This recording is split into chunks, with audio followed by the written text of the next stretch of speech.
Izin Pak, bisa kita mulai Pak? Silakan. Ya, Baik, Assalamualaikum warahmatullahi wabarakatuh. Selamat sore waktu Paris dan selamat malam waktu Jakarta. Yang saya hormati Pak Menteri Koordinator Bidang Perekonomian, Pak Erlangga Hartarto. Juga Pak Duta Besar luar biasa dan berkuasa penuh untuk Perancis, Andorra, Monaco, dan Delegasi Tetap RI untuk UNESCO, Pak Muhammad Umar. Salam Pak. Bapak Ibu sekalian, terima kasih sudah hadir. Pak Menko, dapat kami laporkan Pak, jadi berdasarkan data yang terakhir, jumlah peserta via Zoom dan YouTube itu lebih dari 104 Pak dan terus bertambah dan kita live via Zoom dan YouTube Pak. Untuk agenda konferensi pers ini kita bagi dua sesi. Sesi pertama nanti pemaparan oleh Bapak, yang kedua sesi tanya jawab. Izin untuk pemaparan bisa kita mulai Pak. baik. Terima kasih Pak Deputi, Pak Ferry, yang kami hormati Pak Duta Besar Prancis, Pak Muhammad Umar, dan eh, teman-teman media cetak, media elektronik, dan masyarakat yang berkesempatan untuk mengikuti acara press release pada malam hari ini. Jadi sejalan dengan kebijakan politik luar negeri Indonesia yang bebas aktif, dan atas arahan Bapak Presiden Prabowo, Indonesia secara aktif bergabung dalam berbagai kesepakatan serta organisasi internasional strategis. Antara lain, kita sudah menjadi anggota penuh dari BRICS, sedang berproses dalam aksesi Comprehensive Partnership TPP, CPTPP, dan OECD, yang ini merupakan sebuah eh, perkumpulan ekonomi negara-negara maju. Sesuai dengan arahan dan penugasan Bapak Presiden, kunjungan kerja ke Paris ini dengan agenda utama yang pertama tentu menyerahkan inisial memorandum sebagai persyaratan untuk Indonesia masuk dalam aksesi OECD di pertemuan tingkat menteri di Dewan OECD pada tahun 2025. Kemudian dalam pertemuan di OECD juga dibahas terkait dengan agenda reformasi WTO di dalam informal WTO Trade Minister Gathering, dan juga dalam pertemuan dengan Direktur Jenderal WTO Bung Ngozi Okonjo-Iweala. Kemudian dalam kesempatan yang sama, karena dalam forum ini juga hadir perwakilan dari Amerika Serikat, yaitu dari USTR, Ambasador Jameson Greer, Indonesia melakukan pertemuan bilateral sekaligus membahas proses lanjutan daripada kebijakan tarif resiprokal Amerika.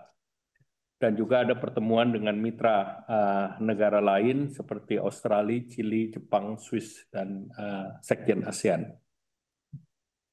Dalam rangka penyampaian inisial memorandum dalam aksesi OECD, nah ini diserahkan kepada Sekretaris Jenderal, dan dalam proses kita ketahui bersama bahwa surat Presiden intensinya pada Sekjen di tahun 2023. Kemudian di tahun lalu ada persetujuan adopsi peta jalan aksesi Indonesia pada tanggal 29 Maret 2024. Kemudian Indonesia membentuk tim nasional untuk aksesi, dan inisial memorandum itu disiapkan 1 tahun sesudah kita mendapatkan roadmap, dan ada 25 kebijakan yang terbagi menjadi 32 bab yang tentunya merupakan self-assessment. Jadi artinya kita memberikan report sesuai dengan standar dan praktek Indonesia terhadap instrumen OECD. Nah, inisial ini telah diresmikan secara resmi pada tanggal 3 Juni pada Sekjen OECD di dalam pertemuan, di sela-sela pertemuan tingkat menteri. Kemudian momen ini tentu menjadi penting karena Indonesia menjadi negara Asia Tenggara pertama yang memperoleh dan memasukkan aksesi dan juga menyelesaikan initial memorandum. Negara ASEAN lain yang sudah menyatakan ingin bergabung dengan OECD adalah Thailand dan dia belum memasukkan IM. Kemudian Vietnam juga sudah memberikan keinginannya, demikian pula dengan Filipina dan juga negara lain yang juga hadir seperti Singapura. Nah, Indonesia sendiri optimis aksesi ini berjalan dengan baik karena mayoritas regulasi-regulasi yang kita perbandingkan dengan standar OECD sebagian besar sudah align ataupun sesuai dengan jalan karena Indonesia sendiri sudah lebih dari 10 tahun bersama Jepang dalam Southeast Asia Regional Partnership Program dengan OECD. Jadi kita sudah terbiasa dengan standar-standar yang diterapkan oleh OECD. Nah, kemudian dalam kesempatan yang sama ada persyaratan yang diminta oleh OECD, yaitu Indonesia bergabung di dalam OECD Anti-Bribery Convention. Ini adalah salah satu syarat utama untuk keanggotaan OECD. Dan Indonesia menyampaikan surat Ketua KPK yang sudah menyatakan intensinya untuk bergabung dalam OECD Anti-Bribery Convention, di mana ini akan mengatur terkait dengan korupsi yang dilakukan oleh korporasi, tetapi lintas batas negara. Jadi ini salah satu pilar dalam perjanjian dengan OECD. Beberapa manfaat yang dapat dirasakan ke depannya berdasarkan pengalaman beberapa negara yang berproses di dalam OECD. Jadi ada beberapa hal yang tentunya menjadi persyaratan dan juga menjadi bagian daripada implementasi standar-standar OECD. Yang pertama terkait dengan UMKM atau Small and Medium Enterprise. Ini mendorong bisnis yang bertransformasi dari sektor informal menjadi sektor formal. Kemudian kita ketahui bahwa standar kualitas pendidikan terkait dengan PISA, yaitu tes untuk matematika science, yang dijadikan rujukan dunia untuk anak-anak SMA, ini merupakan standar yang dikeluarkan oleh OECD. Jadi ini langsung menjadi sebuah standar. Kemudian di sektor kesehatan juga OECD memastikan kebijakan sistem kesehatan yang tangguh, kemudian berorientasi kepada masyarakat atau people centric, serta memastikan layanan kesehatan yang universal kepada seluruh negara anggota. Kemudian memperluas lingkup kerja dari KPK, terutama untuk mengungkap dan menangani kasus foreign bribery yang berdasarkan regulasi yang sekarang Indonesia belum bisa menangani kasus tersebut karena dari segi regulasinya belum ada dan ini diharapkan segera kita bisa bergabung dalam anti-bribery convention dan apabila ini diratifikasi kita mempunyai tools untuk melakukan tersebut. Kemudian juga saat sekarang sedang banyak dibahas terkait dengan akselerasi kebijakan untuk ekonomi digital, artificial intelligence, dan e-government. Jadi ini salah satu standar ataupun best practice yang sekarang sedang dalam pembentukan dan telah disiapkan di OECD. Yang sifatnya lebih umum yaitu benchmarking daripada ease of doing business, di mana harapannya Indonesia akan semakin baik dengan standar kebijakan dan OECD juga akan selalu mengeluarkan report sehingga dengan report-report tersebut diharapkan risk premium kita akan berkurang. Nah, Indonesia tentu akan membuat kebijakan yang tentunya bisa mewakili negara-negara selatan atau Global South, karena Indonesia salah satu negara Global South yang selalu akan melakukan perbaikan terhadap standar-standar kebijakan global. Artinya Indonesia nanti ke depannya akan mewarnai dari kebijakan di OECD ini. Pasca penyerahan initial memorandum, ada komite teknis yang tentunya akan melakukan diskusi, technical review terhadap kebijakan ataupun terhadap policy yang ada di kementerian dan lembaga sebagai mitra.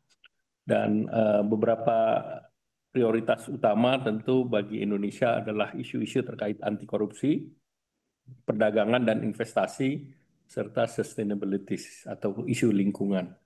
Pemerintah terus mendorong partisipasi dari para stakeholder atau pemangku kepentingan, mulai dari asosiasi industri, Kadin, Apindo, serikat buruh, think tank, dan akademisi dalam memproses keanggotaan Indonesia di OECD. Dan agenda kedua yang juga kemarin dibahas bersama 31 negara kunci, yaitu bagaimana WTO bisa direformasi. Sejak berdiri di tahun 95, WTO relatif berhasil meningkatkan perdagangan global dan terjadi penurunan tarif dan berkontribusi terhadap penurunan kemiskinan dan peningkatan kesejahteraan serta menciptakan lapangan kerja. Relevansi ini mengalami sejumlah tantangan. Ya, pertama tentu kondisi perekonomian global yang tidak stabil, dan global sekarang kita perhatikan ada tindakan yang secara unilateral yang tentu mendisrupsi kebijakan yang biasanya sifatnya multilateral.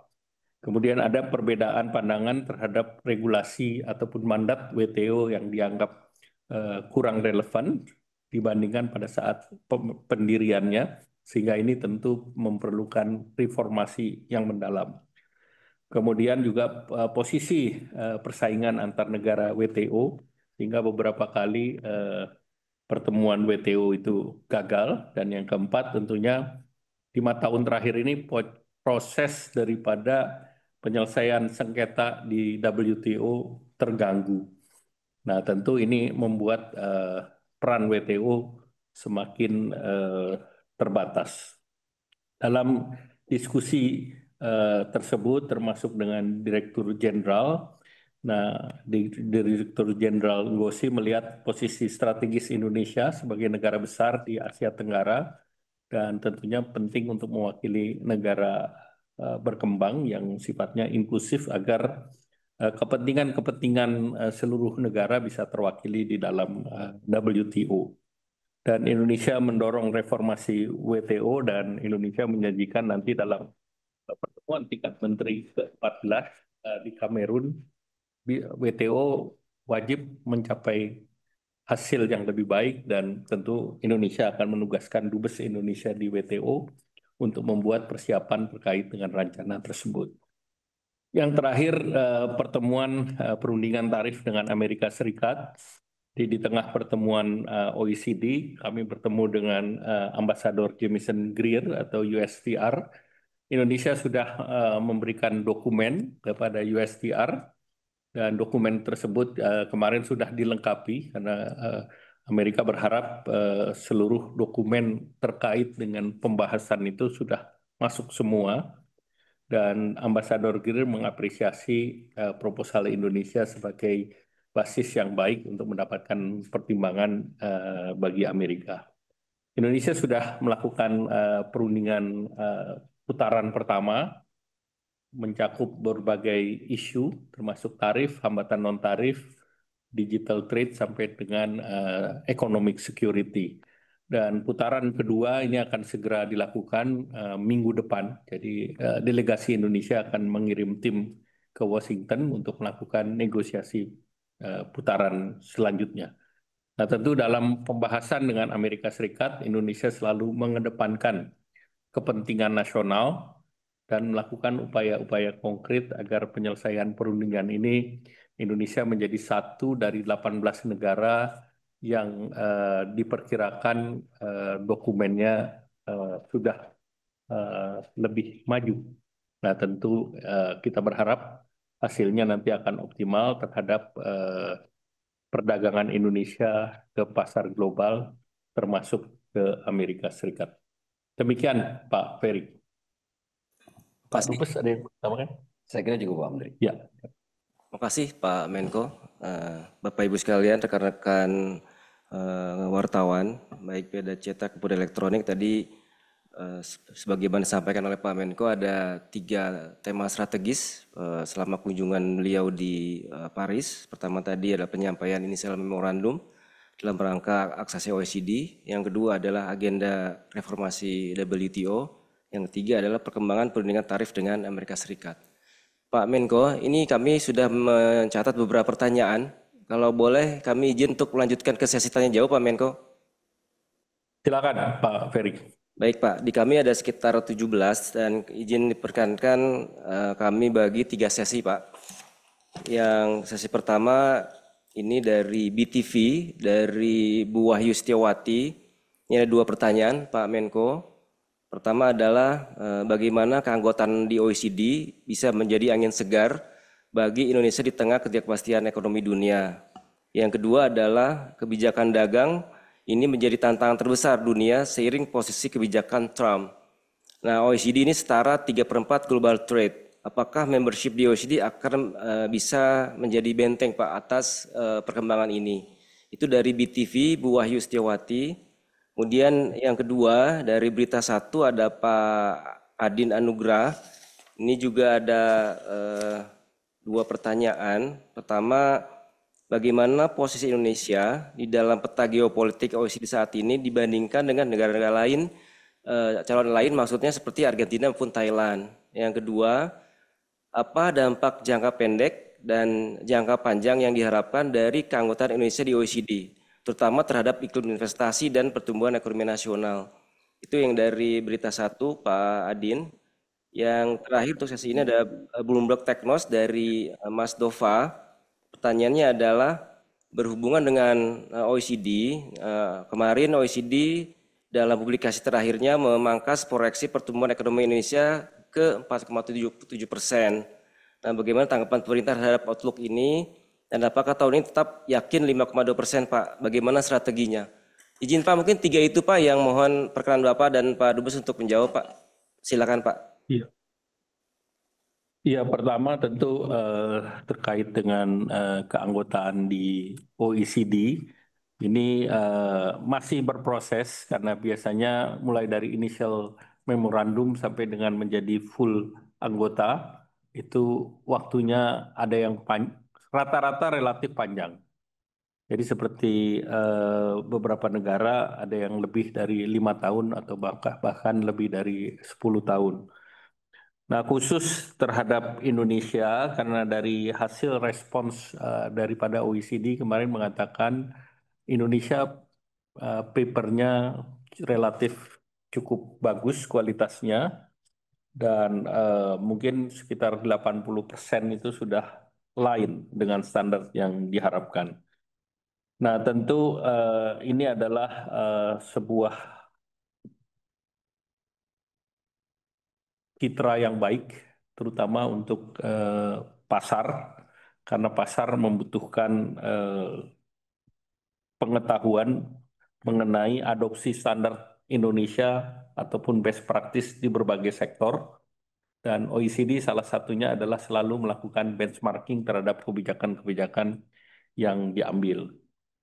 Kemudian tentu OECD ini bisa menjadi buffer karena ini 3/4 daripada global trade. Tentu kita berharap bahwa perdagangan kita dengan 3/4 negara ini setelah Indonesia diterima aksesinya, itu maka 34 negara tersebut terbuka menjadi produk-produk terhadap produk-produk barang dan jasa dari Indonesia. Sehingga tentu ini membuat barang kita juga lebih kompetitif dan pasarnya lebih luas. Bila dibandingkan negara lain, kita melihat Argentina sudah berproses initial memorandumnya sejak tahun 2022, sehingga mereka sekarang sudah 3 tahun dalam proses. Kemudian sedangkan Thailand baru mulai. Jadi mereka belum berproses dan belum menyerahkan initial memorandum. Dan Thailand pun belum mendapatkan roadmap dari OECD. Sehingga tentu mereka kemarin juga berkonsultasi dengan Indonesia terkait dengan bagaimana proses di OECD tersebut. Nah, tentu kita melihat bahwa jangka pendek persepsi dan minat investasi terhadap negara-negara yang mempunyai best practice sama itu relatif seharusnya bisa lebih cepat dan lebih tinggi, walaupun sekarang kondisi daripada perekonomian global sedang tidak baik-baik saja. Nah, terkait dengan pertanyaan Bloomberg, memang pertumbuhan ekonomi dunia sekarang hampir seluruhnya terpangkas. Kemarin dalam pertemuan dengan Sekretaris Direktur Jenderal Perdagangan, Ngosi, dari segi trade juga ini terpangkas akibat daripada perang tarif atau reciprocal tarif yang diterapkan oleh Amerika Serikat. Sehingga diprediksi beberapa negara itu pertumbuhannya akan terpotong dari setengah sampai dengan 0,7%. Jadi dengan demikian bagi Indonesia tentu kita melihat ke depan bagaimana kita bisa menjaga daya beli masyarakat sehingga kita bisa menjaga pertumbuhan. Salah satunya kemarin telah diluncurkan 5 paket stimulus yang diharapkan ini bisa menjaga terhadap industri-industri yang juga padat karya, yang juga terdampak kepada ekspor ke Amerika. Memang kami juga monitor dari berbagai negara di OECD, sebagian besar juga membuat paket-paket agar bisa menjaga daya beli masyarakatnya dalam situasi seperti sekarang. Demikian Pak Ferry. Pak Dubes, silakan. Mungkin sedikit saja mengenai merujuk ke pertanyaan pertama tadi di BTV. Saya kira selain di perdagangan di mana OECD kontribusinya 3/4 persen dari total global trade, ada juga dari sisi sumber FDI, sumber investasi langsung ke berbagai negara itu sekitar 70% menurut data, sehingga akses terhadap dana investasi internasional untuk pembangunan, mendukung pembangunan nasional kita sendiri akan lebih terbuka lebar. Dan satu lagi di mana OECD punya peran yang besar adalah konsentrasi atau mengadministrasikan sekitar 90% dari official development assistance. Bukan berarti Indonesia untuk bergantung pada bantuan pembangunan, tapi kita bisa ikut membahas berbagai formula untuk mendukung negara-negara yang membutuhkan bantuan pembangunan ini bersama negara-negara anggota OECD lainnya. Saya kira itu saja Pak Menko. Ya, terima kasih Pak Dubes. Silakan Pak Ferry.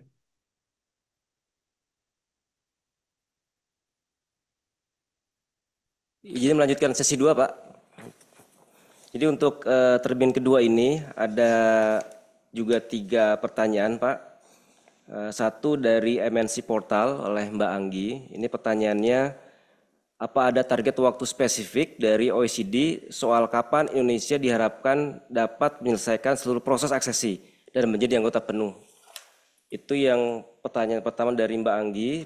Pertanyaan yang kedua, apakah ada sektor-sektor ekonomi tertentu yang diproyeksikan akan mendapat dampak paling signifikan dari keanggotaan OECD? Itu 2 pertanyaan dari Mbak Anggi, Pak Menko, Pak Dubes. Pertanyaan kedua dari Mbak Magdalena dari RRI. Pertanyaannya adalah, apakah dengan penyerahan inisial memorandum kemarin sudah bisa dikatakan bahwa Indonesia pasti diterima menjadi anggota OECD atau masih dalam penilaian saja, Pak? Mohon penjelasan. Kemudian pertanyaan yang ketiga dari CNBC ada Mas Arizal. Pak Menko, jelang finishing keanggotaan, akhirnya berapa tawaran persentase budget kontribusi Indonesia ke OECD? Dan apakah makan anggaran berapa terhadap APBN? Mungkin 3 perannya itu Pak untuk termin kedua ini Pak. Mohon berkenan. Ya, terkait dengan waktu itu Indonesia sendiri menargetkan waktu sekitar 4 tahun dan sekarang sudah berproses 1 tahun. Jadi tentunya dalam 2 tahun ke depan itu technical review yang tentunya akan melibatkan berbagai kementerian dan lembaga dan tentunya komunikasi intens baik antara OECD dan pemerintah KL di Indonesia akan lebih intensif lagi. Kemudian sektor-sektor yang terdapat tentu terkait dengan perdagangan, investasi, lingkungan, kemudian juga terkait juga dengan persaingan usaha yang lebih fair dan adil, dan juga terkait dengan konvensi terkait dengan bribery. Jadi itu salah satu sektor-sektor yang diperkirakan akan jadi penting dan memerlukan perubahan dan perbaikan. Kemudian tadi pertanyaan apakah dengan initial memorandum itu semuanya selesai? Nah, jawabannya tidak. Jadi ada beberapa negara yang di atas 10 tahun. Brasil sendiri juga di atas 5 tahun sudah. Kemudian juga ada negara-negara, 8 negara termasuk juga Peru, Argentina, semuanya masih berproses. Nah, tentu ini membutuhkan kerja keras dari kita semua, dan di samping itu juga memerlukan dukungan dari stakeholder, baik dari pelaku usaha, dari masyarakat, stakeholder yang terkait di asosiasi maupun di sektor-sektor teknis lainnya. Kemudian terkait dengan budget contribution, nanti akan dihitung berdasarkan GDP dan populasi sesudah kita menjadi anggota penuh. Jadi itu mungkin Pak Dubes bisa menambahkan. Saya kira cukup Pak Menko. Ya, terima kasih. Silakan Pak Ferry. Baik Pak, mungkin ini pertanyaan terakhir Pak untuk termin 3. Ini ada pertanyaan kembali dari berita 1 Pak Adin Anugrah. Ini ada 4 pertanyaan.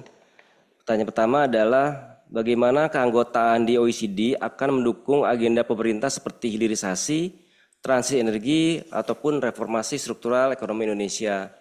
Yang kedua, apakah ada komitmen atau perubahan kebijakan fiskal tertentu yang dilakukan oleh pemerintah sebagai bagian dari proses aksesi OECD? Yang terakhir, apa hasil konkret yang diharapkan Indonesia dari pertemuan MCM OECD tahun ini? Dan apakah ada milestone baru yang nanti akan diumumkan Pak? Mungkin 3 pertanyaan itu Pak untuk sesi 3 ini. Mohon perkenan Pak. Ya, pertama tentu keanggotaan Indonesia di dalam OECD ini sekarang masih dalam proses aksesi. Jadi tentu terhadap program-program Indonesia itu seperti hilirisasi, nilai tambah, transisi energi, dan reform birokrasi secara struktural seluruhnya align, artinya seluruhnya sejalan dengan kebijakan-kebijakan yang didorong oleh OECD. Kemudian yang kedua, kebijakan-kebijakan terkait dengan fiskal, Indonesia sudah punya standar sendiri, dan dari sektor keuangan Indonesia sudah lebih dari 90% comply, dan Indonesia sudah memimpin bersama Jepang dalam Southeast Asia Regional Partnership Program untuk OECD, dan dari hasil di review kita untuk sektor keuangan ini mostly atau sebagian besar sudah align.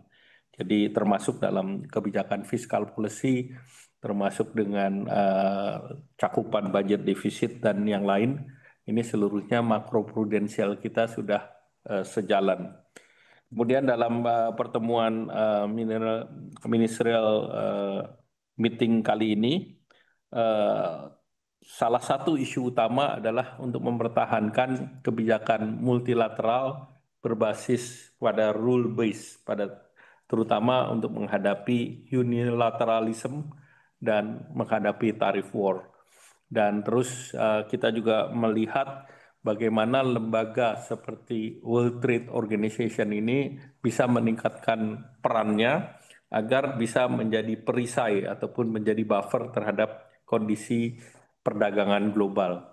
Nah, inilah yang sudah menjadi kepentingan bersama, karena dalam pertemuan dengan para menteri hampir seluruhnya mempunyai pandangan yang sama, dan pandangan yang sama bahwa WTO harus direform karena situasi sudah berubah, dan pertemuan MC14 ke depan itu menjadi sangat krusial karena WTO diharapkan tidak boleh menjadi sebuah lembaga yang gagal.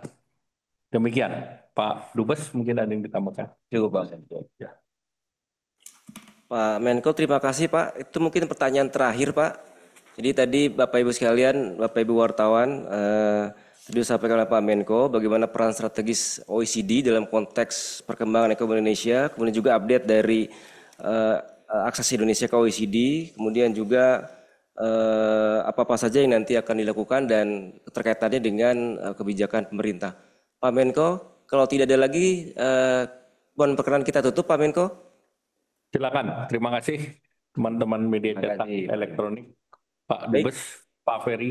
Baik, terima kasih Pak Menko, Pak Dubes, Bapak Ibu wartawan atas perkenan hadirnya. Kurang lebihnya mohon maaf. Bila taufiq hidayah. Wassalamualaikum warahmatullahi wabarakatuh. Selamat sore waktu Paris, selamat malam waktu Jakarta, Pak Menko, Pak Dubes. Terima kasih. Terima kasih.